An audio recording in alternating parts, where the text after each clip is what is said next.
विद्यार्थी मित्र हो, मागच्या भागामध्ये आपण मानसशास्त्र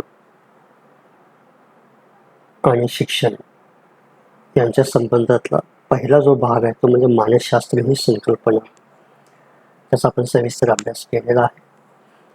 आता आपण मानसशास्त्र आणि शिक्षण, त्यापैकी शिक्षण ही संकल्पना जी आहे त्याचा आपण सविस्तर अभ्यास करणार आहोत. तर साधारणतः शैक्षणिक मानसशास्त्राचा अभ्यास करताना मानसशास्त्रीय दृष्टिकोनातून जेव्हा शिक्षण प्रक्रियेचा अभ्यास होणे गरजेचं आहे, तेव्हा शिक्षण या प्रक्रियेला, या अभ्यासामध्ये विशेष महत्त्व आहे. तर शिक्षण हा जो शब्द आहे त्याला इंग्रजीमध्ये एज्युकेशन असं म्हटलं जातं. तर हा पर्यायी शब्द वापरला जातो. एज्युकेशन हा इंग्रजी शब्द मूळ लॅटिन शब्द एज्युकेअर यापासून बनलेला आहे. लॅटिनमधील एज्युकेअर या भाषेपासून शिक्षण हा जो एज्युकेशन हा जो शब्द तयार झाला, त्याचे दोन व्युत्पत्त्यर्थ आहेत, त्याचे दोन अर्थ आहेत. पहिला, टू एज्युकेअर या शब्दाचा अर्थ आहे टू ब्रिंग अप. तर टू ब्रिंग अप म्हणजे पालनपोषण करणे किंवा संवर्धन करणे असं त्याचा अर्थ आहे. आणि दुसरा अर्थ आहे टू एज्युकेअर म्हणजे to lead out. To lead out म्हणजे मार्गदर्शन करणे असं त्याचा अर्थ. तसं पाहिलं तर हे अर्थ कुठून आले, तर पूर्वीच्या काळी, प्राचीन काळामधल्या आपल्या शिक्षण पद्धतीचा जर विचार केला तर गुरुकुल शिक्षण पद्धतीमध्ये 12 वर्ष गुरुच्या आश्रमामध्ये वास्तव्यात राहून एखादा बालक किंवा एखादा शिष्य शिक्षण पूर्ण झाल्यानंतर त्याच्या गृहस्थ आश्रमी जीवनामध्ये प्रवेश करत असे. तर 12 वर्ष गुरुच्या आश्रमामध्ये राहिल्यानंतर त्याचं पूर्ण पालनपोषण करणे, त्याचं संवर्धन करणे, त्याला जीवनाला उपयुक्त असणारं योग्य मार्गदर्शन करणे, जीवनाला उपयुक्त असणारं असे दिशादर्शन करणे, या अर्थाने शिक्षणाचा अर्थ घेतलेला आपल्याला दिसतो. काही विचारवंतांच्या मते एज्युकेशन हा शब्द टू एज्युकेट या शब्दापासून बनलेला आणि त्याचा ते वेगळा एक अर्थ लावण्याचा त्यांनी प्रयत्न केलेला आहे. एज्युकेट मधील ई याचा अर्थ आउट ऑफ आणि ड्युको DUCO म्हणजे टू लीड, म्हणजे to educate means to lead out, तर to extract out the best in man. याचा अर्थ बालकाच्या सुप्त शक्तींचा आविष्कार म्हणजे शिक्षण असा अर्थ लावला गेला. शिक्षणाच्या विविध व्याख्या करण्यात आलेल्या आहेत, परंतु आपण फक्त आपल्याला मानसशास्त्रीय दृष्टिकोनातून ज्या व्याख्या उपलब्ध आहेत ते महत्त्वाच्या आहेत अशाच व्याख्यांचा आपण विचार करणार आहोत. त्यातली पहिली जी व्याख्या आहे मानसशास्त्रीय दृष्ट्या उपयुक्त असलेल्या व्याख्यांच्या मध्ये पहिलं की शिक्षण म्हणजे सर्वांगीण विकास असे शिक्षणाची व्याख्या केली जाते. Education is the all around development of the child. जेव्हा आपण सर्वांगीण विकास म्हणतो तेव्हा त्या सर्वांगीण विकासामध्ये शारीरिक, मानसिक, सामाजिक, भावनिक, नैतिक इत्यादी विकासांचा समावेश होतो.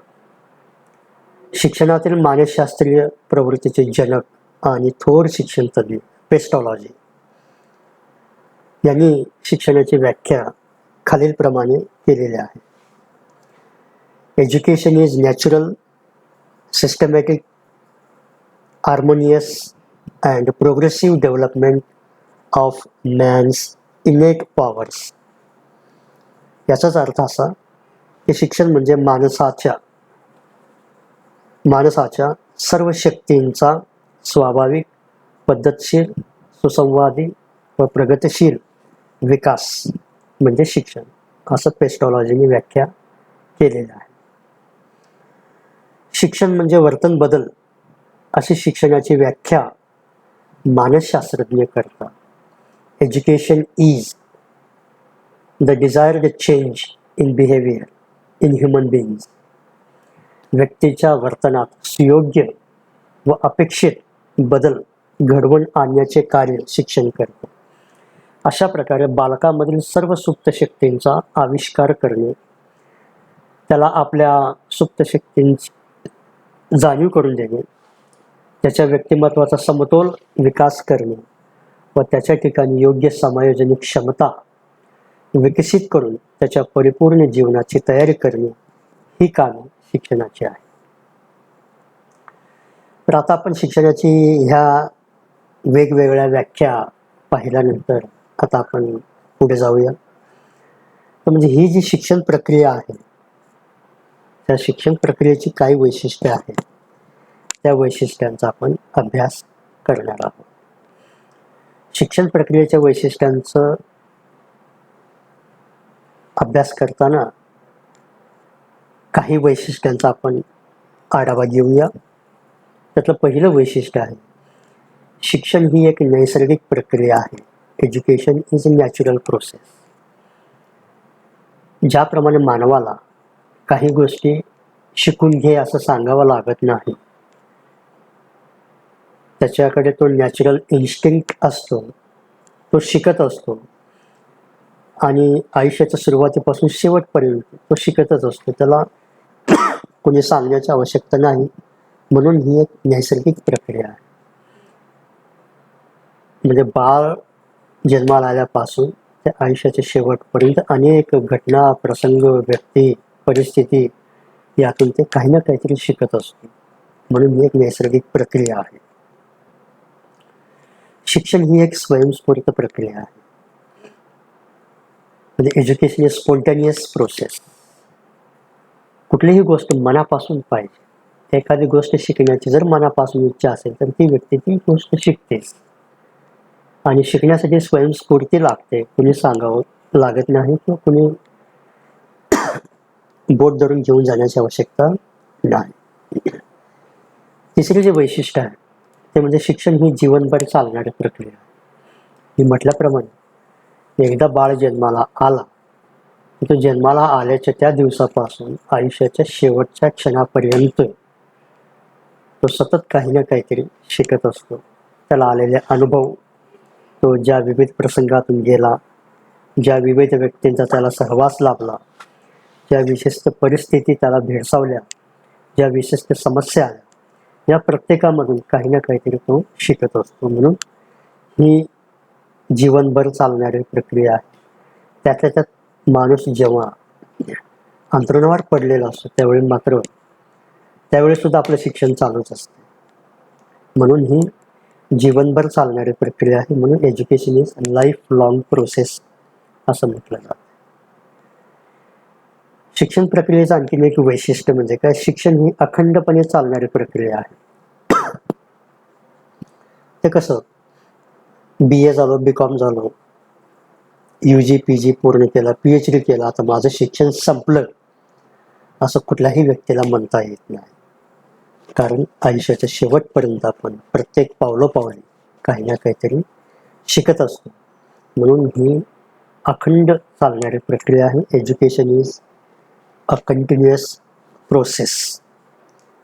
पुढचं एक शिक्षण प्रक्रियेचं वैशिष्ट्य म्हणजे काय, शिक्षण ही एक मानसिक प्रक्रिया आहे.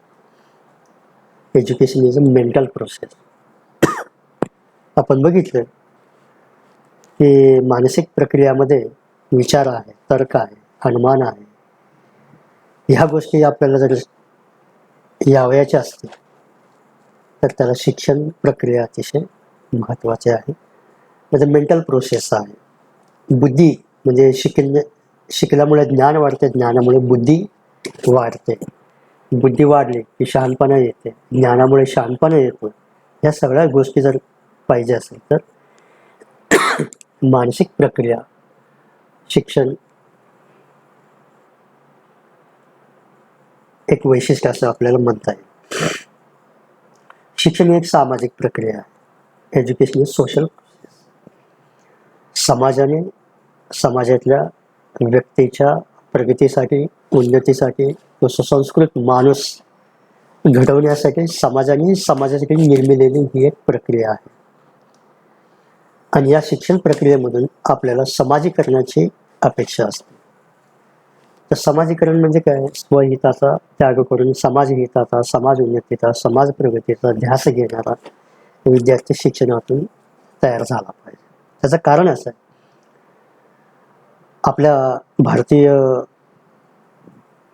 संप्रदायामध्ये किंवा परंपरेमध्ये किंवा आपल्या तत्वज्ञानामध्ये जे विविध उपकार आपल्यावरती सांगितले ते म्हणजे माता पित्यांचे ऋण असतात, नंतर गुरूंचे ऋण असतात, आणि तिसरं म्हणजे समाजाचे ऋण असतात. समाजाच्या ऋणातून मुक्त होण्यासाठी किंवा त्या ऋणाची परतफेड करण्यासाठी किंवा त्या ऋणातून उतराई होण्यासाठी त्या समाजासाठी मानवाने काहीतरी केलं पाहिजे. त्या समाजाच्या प्रगतीचा त्यांनी ध्यास घेतला पाहिजे, उन्नतीचा ध्यास घेतला पाहिजे, आणि ते शिक्षण प्रक्रियेतून घडवून आणता येते. म्हणून शिक्षण ही एक सामाजिक प्रक्रिया आहे असं म्हटलं जातं. आणि पुढचं एक वैशिष्ट्य म्हणजे काय? शिक्षण ही द्विध्रुवात्मक प्रक्रिया आहे. तसं पाहिलं तर हे आता शब्द मागं पडलेला आहे. शिक्षण ही त्रिध्रुवात्मक प्रक्रिया आहे. मग त्रिध्रुवात्मक कसं आहे? एक आहे शिक्षक, दुसरा आहे विद्यार्थी, आणि तिसरा आहे समाज. म्हणजे एज्युकेशन इज, पूर्वी बायपोलर म्हणायचे, आता ट्रायपोलर प्रोसेस असं म्हटलं जाते. कारण मानवाचं शिक्षण घडून येण्यामध्ये हे 3 घटक अतिशय महत्त्वाची भूमिका बजावतात. त्यानंतर शेवटचे एक वैशिष्ट्य शिक्षण प्रक्रियेचं म्हणजे शिक्षण हे औपचारिक व अनौपचारिक व सहज मार्गाने दिले जाते. आता आपण विचार करूया, सहज म्हणजे काय? व्यक्तीला जीवनामध्ये जे विविध अनुभव येतात, ज्या व्यक्तीच्या सहवासामध्ये तो येतो, जे प्रसंग, परिस्थिती, समस्या त्याला येतात, त्यातून त्याला बऱ्याच गोष्टी शिकायला मिळतात. किंवा आईवडिलांकडून, वडीलधाऱ्या माणसांकडून, समाजातल्या विविध व्यक्तींकडून आपल्याला, किंवा धार्मिक संस्था असतात त्यांच्याकडून बऱ्याच गोष्टी शिकायला मिळतात. तर हे म्हणजे सहज शिक्षण. दुसरं म्हणजे औपचारिक. सुनियोजित पद्धतीने, सुसूत्रबद्ध पद्धतीने जे शिक्षण दिलं जाते त्या शिक्षणाला औपचारिक शिक्षण म्हणतात. की जे शिक्षण आपल्या शाळा, महाविद्यालय, विद्यापीठ यातून दिले जाते तर ते शिक्षण म्हणजे औपचारिक शिक्षण. आणि अनौपचारिक शिक्षण म्हणजे काय? काही अपरिहार्य कारणास्तव शिक्षणामध्ये खंड पडलेला असतो, पुन्हा नंतर शिकण्याची इच्छा होते, अशा वेळेला त्यांच्या शिक्षणासाठी जी सोय केलेली असते, म्हणजे व्यक्तिशः समोर नसताना सुद्धा दूरस्थ पद्धतीने किंवा डिस्टन्स एज्युकेशन मोडमधून जे शिक्षण दिलं जाते त्याला अनौपचारिक शिक्षण म्हटले जाते. तर अशा प्रकारे शिक्षण ही अपेक्षित वर्तन बदलाची, सर्वांगीण विकास साधणारी, नैसर्गिक, स्वयंस्फूर्त, जीवनभर चालणारी सामाजिक प्रक्रिया असून ती शाळा, कुटुंब, समाज या संस्थांमध्ये सतत चालू असते. ते औपचारिक, अनौपचारिक व सहज मार्गाने चालते. शिक्षणाचे हे मार्ग परस्परांना पूरक आहे. शिक्षणात अनुभव ग्रहणाला व त्यानुसार अपेक्षित वर्तन बदलाला फार महत्त्व दिलेलं आपल्याला दिसते. तर अशा पद्धतीने आपण शिक्षण प्रक्रियेची वैशिष्ट्ये जे त्यांचा आपण अभ्यास केलेला आहे. पुढच्या भागामध्ये मानसशास्त्र आणि शिक्षण यांचा काय संबंध आहे याचा आपण अभ्यास करणार आहोत.